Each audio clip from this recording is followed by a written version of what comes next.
You're insecure. Don't know what for. The we don't got to cover up. Everyone else in the room is singing. Everyone else but you. The way that you flip your hair gets me overwhelmed. But when you smile at the ground, it ain't hard to tell. You don't know. You don't know you're beautiful. Only you and I can't believe you don't know. You don't know you're beautiful. That's what makes you beautiful. Oh, bless her heart. Man, I just love all of those videos. They are my favorites. If you have your Bible, let's turn to Matthew chapter 7. That's where we're going to be tonight. If you don't have it on your phone or an actual physical Bible with you, we'll have it on the screen. But as you're turning there, first off, it's good to be back. I missed y'all last week. I was with our Benton campus, and I know Cameron knocked it out of the park because I listened to it.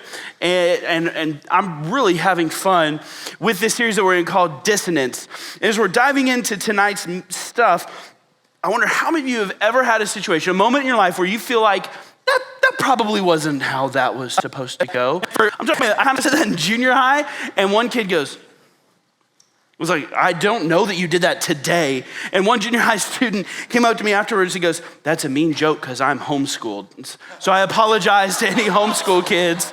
Like, you're supposed to call your teacher mom, I would assume. But sometimes it's if you, like for me, this happens not once, not 1,000 times, somewhere in between there.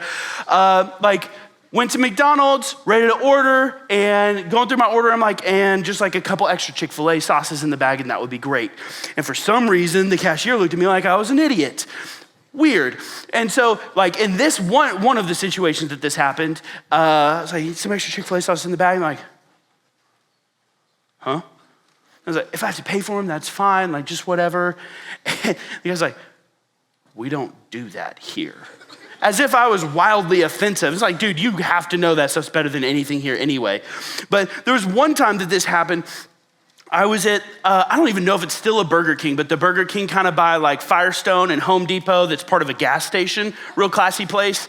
And I was there, and it was 7 something in the morning. I was supposed to meet someone for coffee. They were a no-show.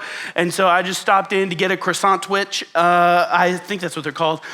So anyway, I'm sitting there and it's I'm chilling with my croissant witch and just minding my own business, and this lady walks in who's got a vibe about her. She has this presence about her as she walks in. I'm sitting really close to the cashier, not close enough that I can hear, but close enough that I kind of pick up on what's going on. And so she says something and the cashier goes, what? And so instantly, first off, customer service needs some work. Second off, something's about to happen. And so she says something else and he goes, you can't do that. And so instantly, I'm a nosy person and I want to know exactly what's happening. Fortunately for me, the woman also wanted everyone in this Burger King Shell station to know exactly what was happening. Y'all, it is about 7:17 in the morning right now, and this lady backs up and goes, what do you mean I can't? Bleep, bleep, bleep, bleep. Get some scotch. Ma'am, it is 7:17 in the morning. You're at a Burger King gas station combination. That's not what you do here. There's instantly so many questions, but also that's not the way this place works. At no point, to my knowledge, is there a Burger King selling hard liquor, much less that early, much less to a belligerent customer who probably got enough gin at McDonald's or whatever, wherever her life had brought her to this place. You just don't go to Burger King Shell Station to get that. And throughout our lives, we do the same kind of thing where it's not designed to do. We go to social media to try and get our identity. We go to our grades to try and get our value. We go to our friends to try and get our worth. And it's just not really how it's supposed to work. And this is kind of what Jesus is getting into in the Sermon on the Mount as he's taking a turn and starting to close. He's addressing this idea of, are we maybe going to the wrong places for the wrong things? Are we maybe expecting the wrong stuff out of the wrong places? And what does that look like? For those of you that haven't been here for the stuff that talks, dissonance means when something is in harmony, when two notes match up, and it's not the same note, but they harmonize with each other. That's harmony. The opposite of harmony, when they don't fit, is dissonance. And so in the Sermon on the Mount, Jesus is spending his entire time and he's saying, listen, the world, it says do this. See if I get it. Nope. Note. And if you put these up against your head, you hear two very different notes, two very different frequencies, two very different things. And Jesus is saying, the world tells you this is the note that you're supposed to match. I'm saying this is the note you're supposed to match. And what do you have to do? You have to choose where you're dissonant. You have to choose which of these things you're gonna have harmony with and which of these things you're gonna have dissonance with. And ultimately, you can't match both. And so he's unpacking this idea through chapter after chapter, message after message, illustration after illustration. And in chapter 7, he starts to take a turn. He starts to move into his conclusion where he's gonna wrap this up. And in the section before what we're gonna look at tonight, he gives this illustration, this picture that many of you may be familiar with of the wide and the narrow gate. And so he's unpacking this with his followers, the people listening. He says, there's a wide gate that a lot of people get through and it's very easy to find, but the path beyond the gate ends in destruction. There's also a narrow gate, and you get through the narrow gate by me. And in this narrow gate, it's hard to find, it's difficult, not many people make it, but it ends in life. And so as listeners, as he's hearing this, he's like, okay, like a lot of people end in death, some people end in life. Like the natural thing, the tension that Jesus is building is for his listeners in this moment as he's giving the sermon to say, how do I make sure that I end up going through the right gate?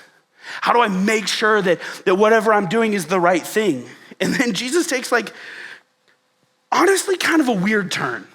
When we look at Matthew 7, verse 15, after just talking about that, Jesus says, beware of false prophets who come disguised as harmless sheep, but are really vicious wolves.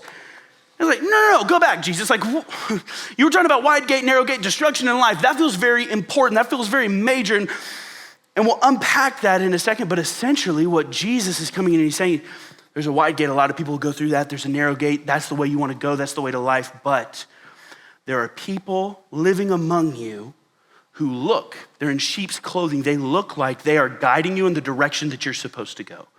They look like they're teaching you the things that you're supposed to know, modeling the way to the narrow gate, the way to life. But in reality, they're leading you straight to the wide gate. But before we unpack that, we have to realize Jesus, if we can put that verse back up there, Jesus says something really, really interesting. On this, like if there are false prophets, that means there's false teaching. If there's false teaching, that means there's true teaching.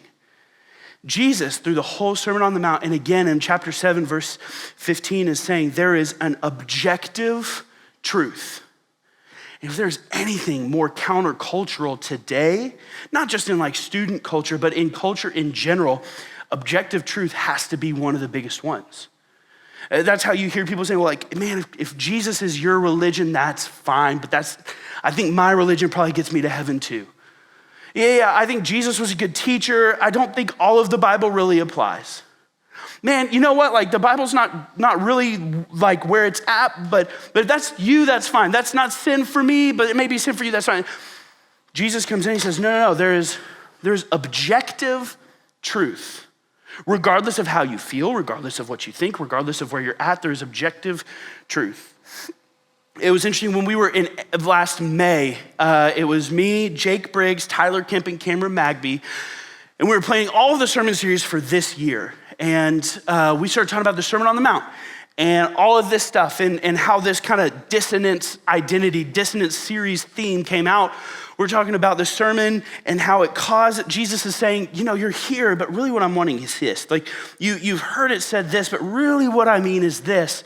And so it started developing into living in harmony with Jesus. And then we said, man, that's a really cheesy, not that dissonance wouldn't be, but living in harmony with Jesus just wouldn't look cool with that logo. So let's figure something out. And that's how dissonance came to be. And those of you that know me, those of you that show up, I'm kind of nerdy. I like nerding out on stuff. If you walk in on Wednesday night and there's a whiteboard on stage, you're like, oh, dang, I'm already here. He's seen me. I can't go anywhere. I'm gonna nerd out. And it's gonna be fine. We're gonna get through it and you'll be great.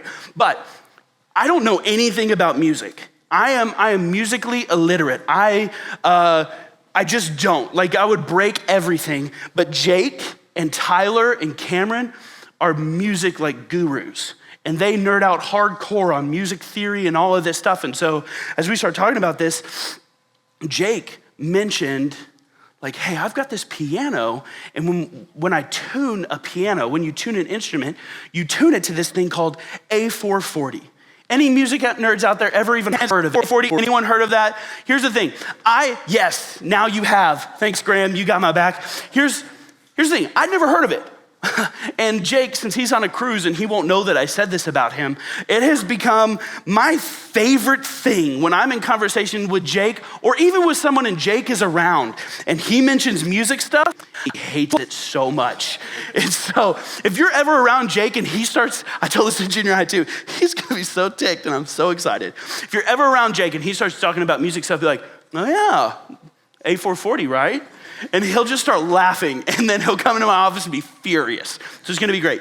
So that when you get an orchestra, when you get all of these instruments together, they've all been tuned on the same frequency. So as they play together, they sound good together. A440 is like the bar, the standard, that for some instruments that fall out of tune, they need to be tuned up to it. Others need to be tuned down to it, but A440 is the universe. 15, he comes in and he says, there is a mark. There's a standard. This is the frequency that everything else measures off of. There is such thing as objective truth. So he goes through all of that, and then going back to kind of the progression of his thought, he's saying, wide gate, narrow gate, and there's gonna be people who want to destroy you. And as we're listening to that, you gotta be thinking like, okay, so how do I make sure, how do I know? How do I know that the people that I'm living my life with aren't just like ruining everything? Jesus unpacks this example, and for those of you Bible nerds, if you skip down to verse 20, you'll see that he's talking about for false teachers, but really he's unpacking this idea for everyone. So while it starts off being about people who are teaching, the reality is it's about people who are following Jesus. And in one of the more familiar examples ever, Jesus says this in verse 16. You can identify them by their fruit, as by the way they act. Can you pick grapes from thorn bushes or figs from thistles? In verse 16, Jesus is making a connection between our internal identity and our external lifestyle. He's saying what's inside impacts what's outside. And for those of you like me that grew up in church, you hear that and you have an immediate response of going like, not so fast, dude. Because we hear growing up in a church like fellowship, I'm saved by grace. I'm not saved by my works. It doesn't matter what I do because it's God's grace that saves me. And yes, but here's the tendency. We hear I'm saved by grace through faith, and that means my works don't matter. And we go from Jesus being the one that saves us all the way to works don't matter at all. And I wonder if it's not so like one or the other. I wonder if maybe our works aren't what save us, but they still matter. Maybe our works aren't the things that are our salvation, but Jesus, maybe throughout Scripture, seems to indicate that the things that we do are important. And so if you're like me, when you read this and you're like, man, this sounds kind of sketchy, just wait for a second. Just see how he unpacks this image. Because we all know if we want apples, we're gonna go to an apple tree. That's just what apples do. Right now, or apple trees, apples also make apple trees that make apples. You get the circle of life. My daughter Betsy though, right now, everything's an apple. And it's the worst because like I came home yesterday and she is like ugly cry, like screaming. She didn't nap well. And she's and it was, I was like, I could have had a meeting that went later and just like killed some time if I needed to. I don't do that. But I got home and she had this and she comes up, she goes, apple. It's like, Betsy, that is a board book. That is not even food, much less an apple. And so for her, everything's an apple. But for us, we know like you go to an apple tree when you want apples. When you want oranges, you go to an orange tree. When you want grapes, you go to a vineyard. When you want Chick-fil-A sauce, you break into heaven and find out where the tap is. Like you just gotta do what you gotta do and you gotta go to where the stuff is. And for some reason, we have no problem understanding that when it's talking about agriculture, about plants, but we say, no, like you don't judge me by my works. Don't look at what I do and say that indicates who I am. Jesus seems to say it does. But put that verse back up to verse 16 because it's interesting. He's not just saying like, you don't get oranges from an apple tree or figs from a vine. He says you can't pick grapes from thorn bushes or figs from thistles. Don't miss this because this sets up everything he's about to unpack and changes the way that we interact with Jesus and his call on our life. Jesus is saying you don't go to things that bring death and expect to find life. You don't go to thorn bushes, things that suffocate, things that are dead, and expect to find life. This isn't about apples and oranges. This is about life or death. This is about whether we are alive or dying. Matthew 7:17 through 18, he just kind of unproduced bad fruit. A good tree can't produce bad fruit. A bad tree can't produce good fruit. Some of the most simple things that Jesus could possibly say. And here's the danger. The danger is we hear a sermon like this, we hear a message like this, we read a Bible passage like this, and we instantly think, okay, so I need to go do good things. It's about the fruit. It's about making sure that there's healthy fruit in my life, healthy works in my life. But the focus is not on the fruit. Jesus isn't talking about fruit. He's talking about plants. He's talking about life or death. You can't take a dead tree and say make an apple, make it. It just won't because it's dead. In the same way, if you have a living, vibrant tree, no amount of effort, no amount of extra trying is gonna more apples. It just kind of happens. It's not about the fruit. It's about the life of the thing that's bringing the fruit out. This isn't a passage that says go do good things. It's a passage that says if you follow Jesus, that's the natural repercussions of your life. But check out what he says in verse 19. We can put that up on the screen. Every tree that doesn't produce good fruit is chopped down and thrown into the fire. Now, when things are thrown into the fire, when Jesus is talking, that's never like a hooray kind of thing. That's bad news bears. But again, the focus is not on the tree. It's really easy to read this passage and say that means that if I don't do enough good things, then I'm gonna go to hell. If I don't have enough good works in my life, I'm gonna go to hell. But it's not about that. The fruit is like a canary in the coal mine. The fruit is the thing that indicates whether or not life is happening. An arborist, a person taking care of a grove of trees, when he's going into and spot checking the health, he's not necessarily judging the fruit. The fruit is not the issue. If there's no fruit there, that means there's a problem with the tree. When a tree gets chopped down and thrown out, it's not because of the fruit, it's because of the tree. And it's really hard to kind of separate those things. And the best kind of parallel I can think to that is if you take a watch, not like an Apple Watch, not a digital watch, like an old school analog watch. It could be a pocket watch if you want, just any kind of older watch, and it breaks. Let's say that watch dies, and now it's stuck at 5:52. And it's gonna be right twice a day, like 5:52 in the morning, 5:52 at night. But ultimately, that watch isn't doing what it's designed to do. That watch doesn't get thrown away because the time says 5:52. That watch gets thrown away because it's not capable of doing what it was designed to do. That watch gets thrown away, or it needs someone else to open it up and give it a new battery so it has a new life source and repair the broken pieces inside. Why? Not so that it doesn't say 5:52, but so that it is whole again. And when it is whole again, it begins doing the thing that it was designed to do in the first place. With trees, a tree doesn't get chopped down because it has bad fruit. It gets chopped down because it is dead inside. It needs something beyond itself to give it in a supernatural way life. Judgment for us as people doesn't come because of what we do. What we do shows whether or not we are living or dead inside. If we are dead inside and not capable of producing those good works, we need someone beyond ourselves to open up who we are inside, give us new life, and fix the things that are broken so that we can have life and go back to doing the things that we were designed to do in the first place. This is not about going home and doing the right thing. This is about, are you living or dead on the inside? This isn't works-based righteousness. This is works are the proof of the life that you have. And here's another note just as the band comes up, going back to the analogy of a tree. An arborist isn't gonna look at a young sapling and be like, dude, you have not made an apple yet. Like you're done, and cut it down. Look at this tree. It's been around 50 years. It gives us a huge harvest of apples. You're useless.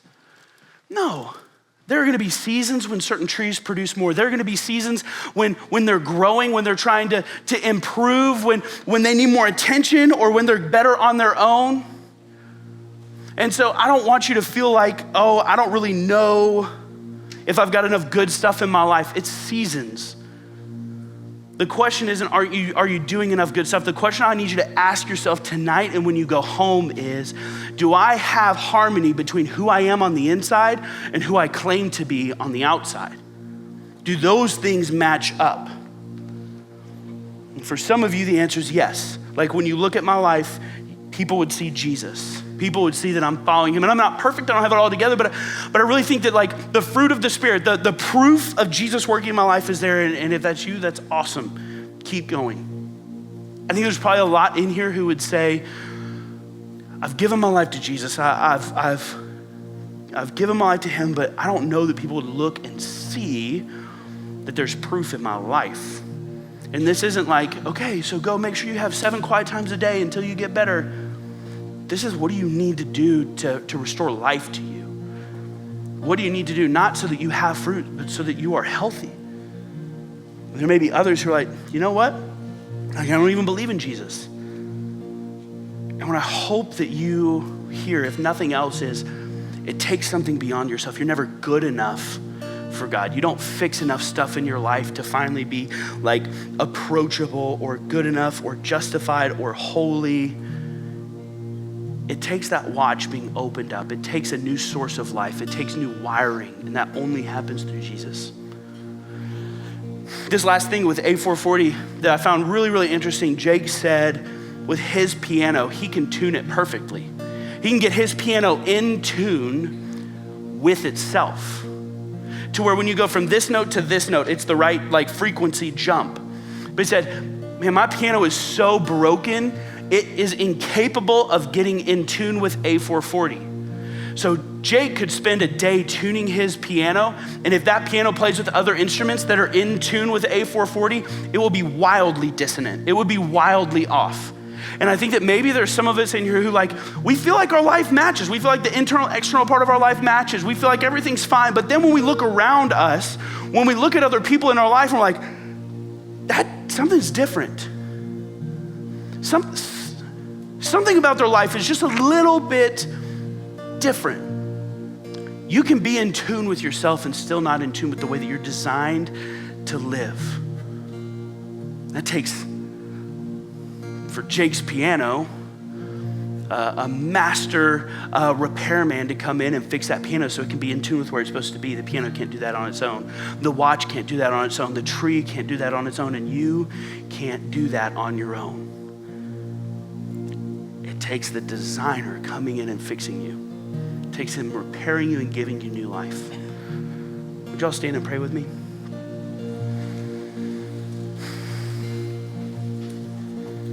God, I pray that for all of us in here, regardless of where we are, whether we claim to be a Christian or not, whether we've ever given our life to you or not, my hope and my prayer is as we leave that we would, God, that we would lean in and ask ourselves, does our life outside match who we claim that we are inside?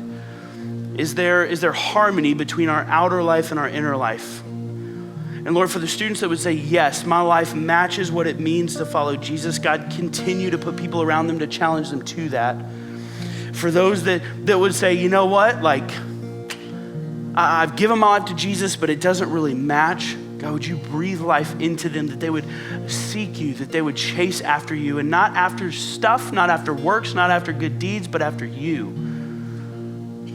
And Lord, for the students in here who have never experienced that, never given their life to you, God, I pray that maybe tonight is the night that they ask a friend. So what does it mean? Like, I've noticed there's something different between my life and your life. I just need to know what that is.